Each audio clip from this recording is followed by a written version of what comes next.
which is always my mantra, right? I'm always talking about advanced bookings because I think that's the best way to save money. That's what I call Aloha Spirit. The World Championship, it's 32 miles to cross the channel from Molokai to this part of Oahu on the east side. Aloha and welcome once again to another episode of the Hawaii Vacation Connection. My name is Bruce Fisher. Thanks very much for checking in. Got a great podcast for you for this Friday, January 21st, 2011. This is our 435th podcast. And every Friday, we answer questions from podcast listeners, so we're going to be doing that today. We're also going to go over this week's funniest things people say about Hawaii. And that comes from our Facebook pages and our Twitter pages, and we'll be getting some shout-outs as well in there as we get through the podcast for today. Of course, this podcast is brought to you by us. We're the owners of Hawaii-Aloha.com. We're in Hawaii. We're Hawaii's experts, and you can check us out at www.hawaii-aloha.com. We sure would love to hear from you. You can also reach us via email if you have a question or a comment. We do this every Friday, so get those over to me. Let's say you're working on an itinerary, you need a second opinion, you need some ideas. Get that to me. You can just email it to podcast@hawaii-aloha.com or Bruce at hawaii-aloha.com. Wow, hope you're having a great weekend here. It's just starting for us here in Hawaii, and it's looking really nice for the weekend. You know, there's been a lot of questions about the weather. The weather has been gorgeous, so if you're going to be coming here the next couple of days, you're going to love it. Let's take a look quickly out at the crater cam. Take a look at it out there. It's just gorgeous, beautiful sunny skies. Taking a look here on the east side of the island. That's Diamond Head in the background. You can see the boats and the beautiful blue water and the beautiful blue sky. So that's what you're headed for here in the next couple of days. And it looks like the weather's going to be holding out pretty nicely. Okay, let's get right into it. We've got lots of questions. I'm sorry that last week we couldn't do our show, so I've got questions from last week and from this week. But before we get going here, I want to give a big shout out to Ryan Ozawa. Ryan Ozawa is at Hawaii. He also is the HawaiiBlog.com. And he's kind of like the Scobalizer of Hawaii. He's kind of the geek of Hawaii. And he did a real nice piece about us and our app, on his blog. So you want to check that out, and I just want to say big mahalo to him because it was just an honor to be on his blog. I've known him for years. He's he's like a techie geek type person. That's how I describe him. We've done a couple of projects over the years, including Twestival, and we did the Lost Transmission final tour here last year, so it was just great. It's been just about a year since the last season of Lost, huh? Pretty amazing. Now we have Hawaii 5.0. So just a big shout out to all the folks who are giving us some great feedback on the app. And I want to announce right here, right now, that we are planning a huge contest. It's in celebration of our 10th anniversary. We're going to give 10 prizes away. The grand prize is going to be a free trip to Hawaii. So if you want to find out more about it, go download our app. It's on in the App Store. If you're an Apple user, it's in the iPhone or an Android app. The BlackBerry is coming soon. It's taking a little longer than I thought. And it's going to be a great chance for you to really get some great prizes. And when you sign up, make sure that you actually subscribe, because that's where you'll get all the push notifications. And also that's how you'll be able to earn points, because you earn points by doing stuff on our app. So like if you leave a comment, for instance, you'll get more points, or you upload a picture, you get points. So get in there and start racking up the points, because those are going to be worth something here. So hopefully you'll get over to that. And if you go to the store, it's Hawaii Aloha is the app. So just two words with a space in between, Hawaii space Aloha, and you'll be able to find the app in the marketplace and also on the iPhone. So let's get right to the questions. We've got a lot of them. I'm hoping to get through all of them before the show ends here. So let's get right to it. First one is from Grace, and she says, "Hello, I have somewhat of a silly question. My husband and I will be visiting Hawaii in February, and we're traveling to Oahu, Kauai, and Maui. They've paid for their flights, their hotel, and their air, and their rental car. But our question is, how much money, cash, should we bring to cover our food and our activities?" Very good question, very common question. And the best way I can answer that question is, as far as the food goes, everybody's different with the food. But what there is a misconception about Hawaii is that it's just so expensive. I mean, you can get bentos and small, sushi plates for, starting at like $6.95, even $5.95 and on up for food. So it just depends on how much money what kind of eaters you are as far as the food. And again, it goes by the activities. Now, the best way I can describe that is to talk about one of our all-inclusive packages where we actually budget out activities for every single day. So if you base it on that, if you're going to plan on doing something every day, and you're planning on eating decent, nice every day, I would say anywhere from $1,500 to $2,000. But keep in mind, it could be a lot less than that if you are going to be doing things like driving around in light and doing hikes. So, I mean, it's hard for me to give you an exact number, but that would be my rule of thumb, at least $1,000. If you're going to be, cutting it close, because you need a lot of cash to eat and do activities. Otherwise, if you're not planning on doing any scheduled activities, if we just take that equation out, you could go a lot less, and then you'd be just doing things like going to the beach. You can enjoy a lot of free stuff in Hawaii, let's face it. So that would be my guesstimate. Hopefully that helps you out. I know it's kind of a tough question.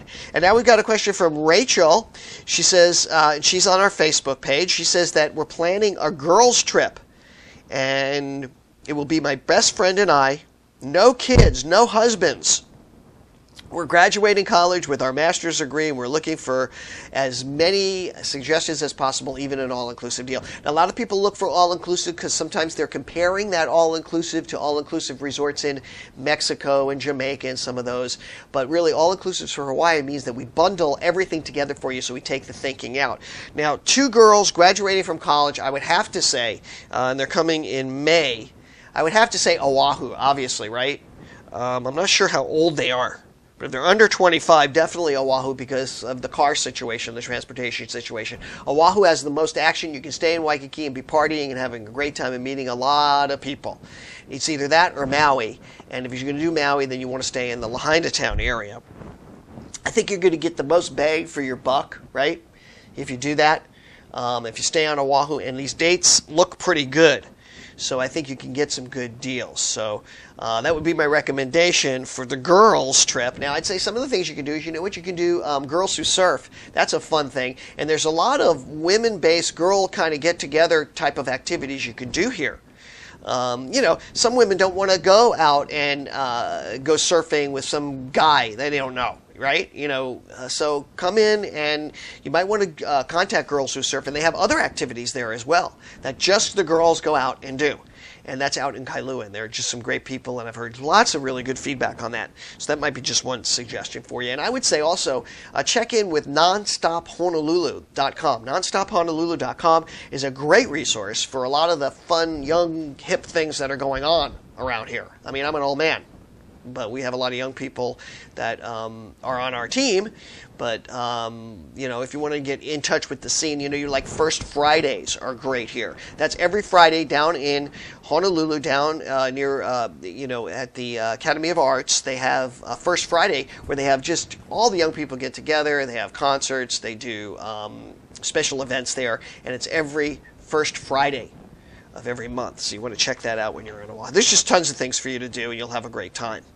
Now we've got another question here, and that from a gentleman by the name of Michael. He says, hey there, I'm watching your vidcast on YouTube, and you said to ask about vacation questions. It's his first time to Hawaii, and he's going to be there this Friday. So actually today, huh? Is it today or next Friday? I'm not sure. I got the question today. So he's probably coming today. And he wants to make the most of his trip. Tuesday, they've already got something scheduled, so Monday, Wednesday, or Thursday, he's interested in doing some hiking and things that are authentically Hawaii. And he wants to know it's safe to do this alone or to stick with tours with a car. 2 days would be Mauna Kea, one of the places that they definitely want to go. Thanks for your advice on the tips. Okay, I can't get into a lot of things on this because there's a lot of questions here, but let me just give you some ideas. You definitely want to go along the northern Kohala coast. Its beauty is second to only like the Nepali coast. They've got a lot of beautiful dramatic cliffs there that I've seen. It's just amazing there, and it all shoots out from the ocean. and there's a hike there to Pololu Beach. And it's a little bit of a challenging hike, but I would highly recommend you do that because you get to see a black sand beach when you do that. You can have access right at Highway 19 if you take Highway 270. So you take 250 to 270, and it's right on Highway 19. And I really highly recommend that you do that. Another thing on the Big Island is that right now, this month, January, is Volcano Awareness Month. So if you're going to get up to the volcano, you want to get in with one of the tours that they have going on. They have some special programs up there, and I'll email you on that.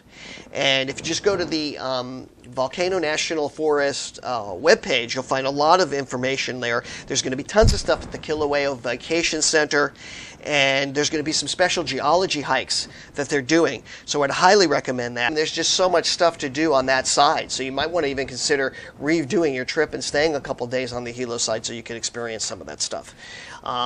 Another question so hopefully that helps you out. I'm going to email you some of the links to that as well, Michael. So stay tuned for that. Another question came in. This is from a Facebook user, from Rhonda Flick Corey. And she says she's coming to the Big Island, Maui, and Kauai, and what's the best zip lining if they want to go on a rainforest or want to be in a rainforest or see waterfalls? Well, the closest thing I can recommend to that is the one on Kauai at the Princeville Ranch. They have a thing called the Zip and Dip. And the Zip and Dip takes you when you walk over they have this like a footbridge that goes over one of the valleys, and you zip line through there, and the Zip and Dip takes you over that and also shows you smaller waterfalls as well when you do their zip lining. Now, I've gone zip lining. I love zip lining. There you can see me here. I'm zip lining over in Maui, and I like the Maui one at Ka'anapali for beginners and for first timers. I call this old school zip lining because if you notice, there's just one hook to hold on to, and you're not harnessed in, and you can move around more. So I call that the old school style, and I like that a lot. And we did that in Kaanapali, and that was our first experience doing the zip lining, and it's just a lot of fun. And zip lining is getting so popular. We even have one now on Oahu that you can check out. So hopefully that's the closest. I don't know of a true rainforest that you go through, but that's the closest thing of all the islands, of the ones that I'm familiar with. I'm familiar mostly with the zip linings on zip line on Maui and Kauai. So hopefully that helps you out, Rhonda. So I think I got through my questions pretty quickly here. I have more stuff to add about all that, but I want to do some Facebook shout-outs, and I want to go over the funny questions of the week, okay? The first one came in last week, and the question was, do you celebrate the same holidays in Hawaii as we do in the United States? And the answer to this about the holidays is, first of all, we're in the United States. Don't forget that. That's the other rub when we hear that one, is when people say in the United States. Don't forget, Hawaii is part of the United States, of course. And the answer to the question is really yes and no, because Hawaii is one of the states that has the same federal holidays, but also we add some special state holidays. For example, we just went through Martin Luther King Day, right? But here in Hawaii, it's also one of the former kings' holiday that we celebrate, and it's Kalanianiole Day. So it's Prince Johanna Kuhio Kalanianiole. And I say that so well because I live on Kalanianiole Highway. I've had a lot of time pronouncing that word. But there's all kinds of holidays, state holidays like that. And some of the other ones are King Kamehameha Day, that's in June, and Statehood Day in August. And there's a couple of others in there that's mixed up. But those are the official state holidays that we have, in addition to the ones that are on the mainland. And again, if you have any questions or you want me to talk about it, please get a hold of me. Get me your email. Send me, your questions, your ideas. Maybe maybe you're working on an itinerary and you just need a little help, and I would love to help you guys out. So don't forget to tune in next Tuesday. We do another live show. We do this every Tuesday and Friday. And in the meantime, check out our blog. We blog every single day for you, give you lots of information so that you can be the best informed consumer. That's going to wrap it up. I want to thank you for tuning in. For my beautiful wife, Yaling, and all of us here at Hawaii Aloha Travel, we'll say aloha and mahalo.